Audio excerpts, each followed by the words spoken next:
söz var. Dünyayı iki çıngız başkargan deyip, biri kılıç menen, ikincisi kalem menen. Şol kalem menen başkargan çıngız atağızın, saman çıngız povestinden Maysal Bekir'in атын көркем болуп кетет.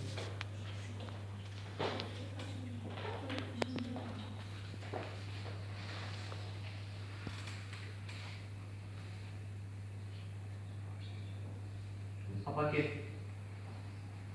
ак сүтүндөн айланайын апаке. Мен сенин кандай киши экениңди билбесем, бул катты жазбайт болчумун. Сенин кайратыңа, сенин акылмандыгыңа ишенип, бул катты жазып турам. Ошентсе да, эмне деп айтып, эмне деп жазууга сөз таба албай, алакандай акпаратты тиктеп отурганча. Акыр түбү, менин кылган ишимди туура деп табарсың. Ооба, туура дерсиң. Бирок жүрөгүмдүн түпкүрүндө мага деген айтылбаган сурооң бар. Балам, кантип эле өз өмүрүмдү өзүм кыйдым? Адамга бир гана жол берүүчү бул жарык дүйнө менен кантип эле коштошуп кете бердим? Мен сени эмнеге өстүрүп, эмнеге чоңойттум? Ооба, энеси. Сенин бул сурооңо кийин тарых жооп берер. Ал эми менин айтарым, согушту биз тилеп алган жокпуз. Бул көптүн башына келген кыйын иш. Биз аны менен күрөшпөй кое албайбыз. Аны үчүн кан төгүп, аны үчүн жан берип, аны жок кылууга милдеттүүбүз. Антпесек бизден адам деген атыбыз өчөт. Мына мен апа, согушта жүрүп эч качан эңсеген нерсе.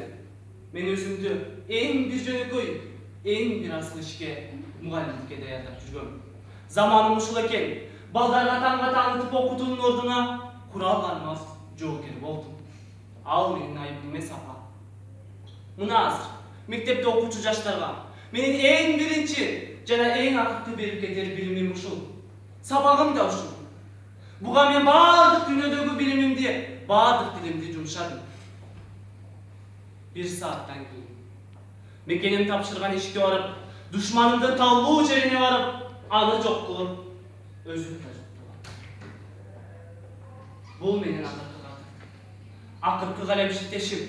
Апа! Мен бир апа десем да, кадырыңа жете бербейм. Түшүн, бул жөн эле өлүп бере эмес. Бул жөн эле жанкечтик эмес. Бул өмүр сүрүүнүн эң бир эбегейсиз түрү. Кулакка ким жатуу кылса да, ушул жолду туура деп таптым. Мен эч кандай кылчактаган жерим жок. Мекенин бул ишти мага тапшыргандыгы үчүн мен ар дайым сыйлыктанам. Апа, менин атыма кыя калган жок дебе. Мындан ары дүйнөдө согуш болбосо, жаңы төрөлгөн баланын алаңы ошол мен. Бой жеткен кыздардын жоодураган көздөр ошол мен. Талаада өнүп чыккан эгин ошол мен. Мугалимдин балдарга үйрөткөн таңдасы ошол мен. Ушунун баары мен деп билип жүргүн апа. Ыйлаба апа, мындай согуш үчүн эч ким ыйлабасын. Кош, карааныңдан айлана тоо, сенин